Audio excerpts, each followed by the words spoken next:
Assalamualaikum adik-adik. Waalaikumsalam warahmatullahi wabarakatuh. Ya, kepada kota kelasnya, pimpin doa belajar dulu. Baik, sebelum kita belajar, mari kita berdoa. Berdoa dimulai. Bismillahirrahmanirrahim. Rabbi zidna ilman warzuqna fahman. Amin. Ya, baik, terima kasih kepada kota kelas. Ya, sebelum kita memulai pelajaran kita pada siang hari ini, kakak dulu mau tes bagaimana semangat adik-adik sekalian. Ya, begini, kalau kakak bilang bagaimana kabar hari ini, adik-adik bilang alhamdulillah luar biasa, Allahu Akbar. Bagaimana? Setuju? Setuju. Bagaimana kabar hari ini? Alhamdulillah luar biasa, Allahu Akbar. Ya, kurang semangat, kita ulangi lagi sekali lagi. Yang semangat ya adik-adik, karena kita memulai pelajaran kita pada siang hari ini karena faktor mungkin kelaparan. Nah, ya, setelah nanti pelajaran selesai mari kita makanan di warung ya. Yeah. Bagaimana kabar adik-adik hari ini? Alhamdulillah luar biasa, Allahu Akbar. Masya Allah sekali. Ya, baik. Sebelum kakak masuki pelajaran, kakak absen dulu ya. Iya Bu. Nur Hayati, Hadir Bu. Jannatul Ma'wa, Hadir Bu. Indah, Hadir Bu. Kori Fatwa. Hadir Bu. Masya Allah sekali ya, hadir semua. Iya Bu. Ada yang tahu apa yang kita akan bahas pada pelajaran kali ini? Saya Bu. Ya, baik, ketua kelas. Minggu lalu Ibu bilang bahwa pembelajaran kita minggu depan itu tentang taat kepada orang tua dan guru. Ya, pintar sekali. Tepuk tangan dulu. Ya, materi kali ini ialah patuh dan taat terhadap orang tua dan guru. Nah, kepada adik-adik, ada yang tahu apa itu patuh atau taat? Ya, jelaskan pengertiannya. Tidak ada ya? Ya, ya, adik Jannah. Patuh atau taat itu mengikuti aturan atau norma-norma yang berlaku dalam masyarakat Bu. Ya, baik. Betul sekali apa yang dikatakan oleh adik Jannah bahwa patuh atau taat itu mematuhi aturan-aturan yang berlaku di norma. Nah, di sini kita akan membahas lebih detailnya, yaitu kita patuh terhadap kepada orang tua dan kepada guru. Nah, di mana hormat dan patuh kepada orang tua ibarat sebuah pohon dan buahnya. Tidak akan ada buah tanpa pohon, dan kuranglah bermanfaat sebuah pohon tanpa buah yang baik. Oleh karena itu, hubungan antara orang tua dan anak mestilah menjadi hubungan yang harmonis dan saling melengkapi dan saling menyayangi satu sama lain. Kewajiban berbakti kepada orang tua. Berbakti dan berbuat baik kepada orang tua yaitu wajib setiap anak, karena sudah diturunkan langsung oleh Allah Subhanahu wa Ta'ala bahwasanya kita wajib menghormati dan menyayangi orang tua kita, di mana dijelaskan dalam surah Al-Isra ayat 23 sampai 24, yang artinya, dan Tuhanmu telah memerintahkan supaya kamu jangan menyembah selain Dia, dan hendaklah kamu berbuat baik kepada ibu bapakmu, dan sebaik-baiknya jika salah satu di antara keduanya atau kedua-duanya sampai berumur lanjut dalam pemeliharaanmu, maka sekali-kali janganlah kamu mengatakan, Dan janganlah kamu membentak mereka, dan ucapkanlah kepada mereka perkataan yang mulia. Dan rendahkanlah dirimu terhadap mereka berdua dengan penuh kasih sayang, dan ucapkanlah, wahai Tuhanku, kasihilah mereka berdua sebagaimana mereka telah mendidikku di waktu kecilku. Ya, hadis juga diriwayatkan dalam Ibnu Umar tentang ridho Allah tergantung pada ridho orang tua, yang artinya dari Abdullah bin Amri bin As radhiyallahu anhu, ia berkata bahwa Nabi Muhammad sallallahu alaihi wasallam bersabda, keridhaan Allah itu terletak pada ridho orang tua, dan murka Allah itu terletak pada murka orang tua. Nauzubillah min dzalik. Ya. Adapun akhlak atau hormat kepada guru, yang dimana guru merupakan madrasah kedua setelah kita keluar dari ranah lingkungan keluarga. Guru merupakan orang yang mengajarkan kita tentang bagaimana pentingnya masa depan, bagaimana pentingnya membaca, mengaji, sholat, dan beribadah. Setiap guru pasti akan mengajarkan kebaikan yang mungkin tidak didapatkan oleh seorang anak di rumahnya. Tanpa pendidikan dan bimbingannya, bisa jadi kita tidak akan mengetahui segala yang nyata maupun yang tersembunyi di alam raya ini. Tanpa bimbingannya pula, bisa jadi kita dapat membedakan mana yang benar dan mana yang salah.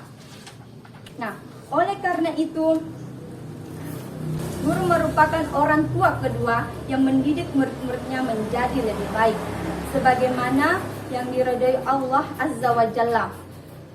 Wajib hukumnya mematuhi kedua orang tua, maka wajib pula hukumnya mematuhi para guru asal tidak bertentangan dengan syariat agama Islam. Di antara akhlak kepada guru adalah memuliakan, tidak menghina, tidak mencaci guru, sebagaimana sabda Rasulullah Shallallahu Alaihi Wasallam, tidak termasuk golongan kami orang yang tidak memuliakan orang yang lebih tua dan tidak menyayangi orang yang lebih muda. Hadis riwayat Ahmad dan Tirmizi.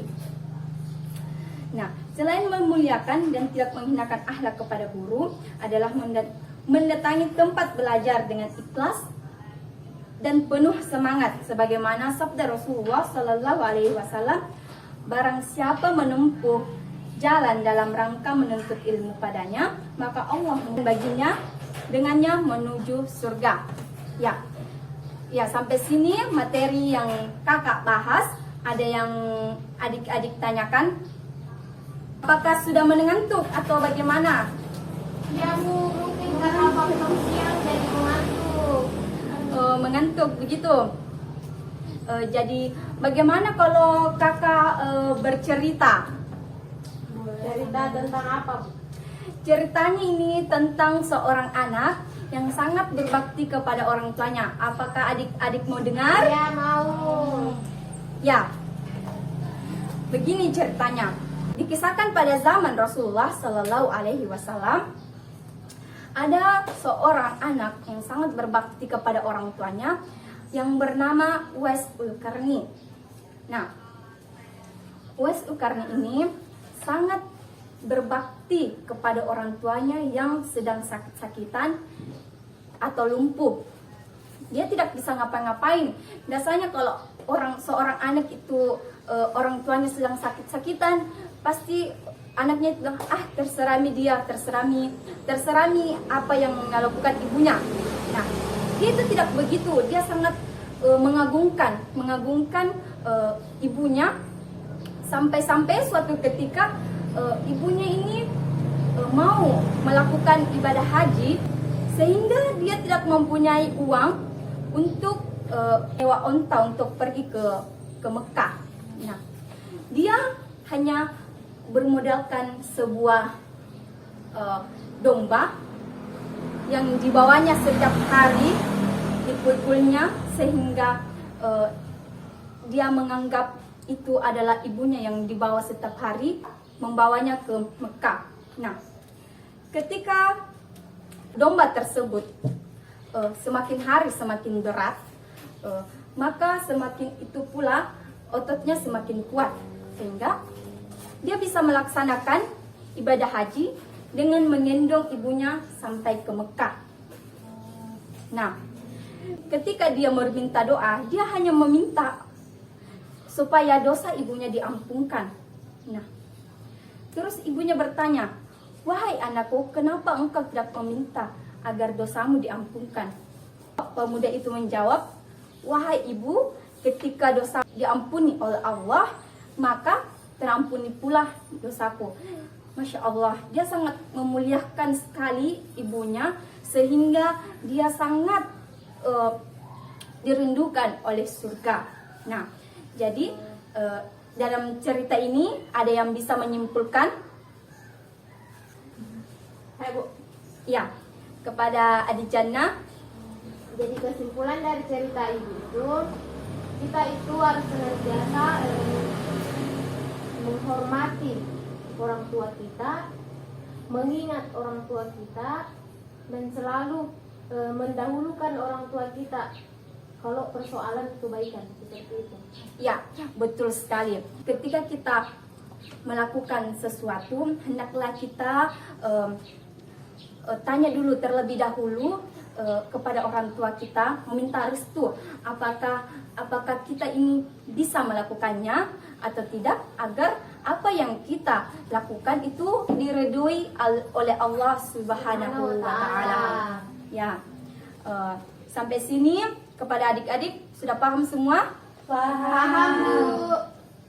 Ya, di sini kakak punya soal 5 nomor. Bagi yang cepat selesai, maka kakak akan beri nilai 100. Yeay, cepat. Ya, ini tugas individu ya. Tidak boleh menyontek. Iya Ibu. Oke, baik. Nih.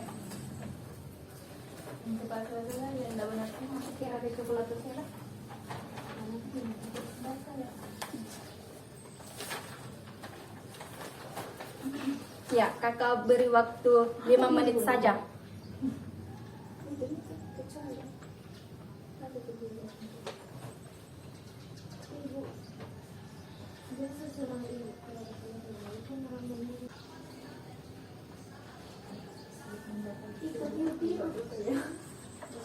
Ya, enggak boleh nyontek ya. Harus dikerja masing-masing.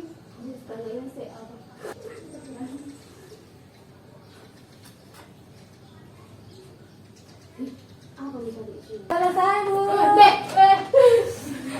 Saya Bu. Ya, pegang Miki dulu, kita koreksi sama-sama ya Iya, Bu. yang cepat dan tepat dan benar. Nah, nomor 1 ya, Jannah nomor 2, nomor 3, nomor 4, nomor 5 ya. Kakak dulu ya. Berilah tanda silang atau X pada pertanyaan pilihan ganda. Pertanyaan nomor 1. Berikut ini adalah jasa seorang ibu terhadap anaknya, kecuali A. Melahirkan, B. Merawat, C. Mendidik, D. Birrul walidain. Jawabannya adalah D. Birrul walidain. Ya, nomor 2 siapa yang menjawab ya? Bacakan. Soal nomor 2. Balasan yang akan diberikan oleh Allah Subhanahu wa taala kepada anak durhaka di akhirat kelak adalah A. Sulit mendapat jodoh, B. Dimasukkan neraka, C. Sulit mendapatkan pekerjaan, D. Cita-cita tidak tercapai. Jawabannya adalah B. Dimasukkan ke neraka. Ya, pintar. Yeay. Aplaus. Ya, nomor 3. Quran Surah An-Nisa ayat 36 berisi perintah Allah Subhanahu wa taala untuk A. Berbuat baik kepada guru, B. Mendoakan semua kaum muslimin, C. Berbuat baik kepada orang tua dan guru, D. Berzikir kepada Allah Subhanahu wa taala. Jawabannya C. Ya, betul. Yeay. Ya, nomor selanjutnya. Sikap yang tepat jika jika orang tua sedang terbaring sakit, yaitu A. Merawatnya dengan ikhlas dan penuh kasih sayang. B. Dititipkan di rumah tetangga karena sibuk belajar. C. Menasehati dengan lemah lembut agar segera sembuh. D. Membiarkannya sampai sembuh dengan sendirinya. Jawabannya adalah A. Merawatnya Ah. dengan ikhlas dan penuh kasih sayang. ya, betul. Betul. Nomor selanjutnya kepada Ya, saya Bu. Iya. Soal nomor 5, jika orang tua memerintahkan kemaksiatan atau kemusyrikan, sikap yang tepat adalah A. Menolak dengan santun dan lemah lembut, B. Mentaati dengan sepenuhnya, C. Membantah karena bertentangan dengan ajaran Islam, dan D. Menolak dengan keras. Jawabannya A. Ya, betul. Menolak dan santun dan lemah lembut. Benar semua. Woi. Ya, dapat 100 semua ya. Ini pintar-pintar semua ya. Sampai dapat Ya, baik. Sudah selesai semua materi dan pelajaran tugas hari ini. Baik, kita tutup dan kita akhiri pelajaran kita dengan kita sama-sama membaca doa kifaratul majelis. Subhanaka Allahumma wa bihamdik, nashhadu an la ilaha illa anta, nastaghfiruka wa natubu ilaik. Assalamualaikum warahmatullahi wabarakatuh. Waalaikumsalam warahmatullahi wabarakatuh. Terima kasih Bu. Iya, sama-sama.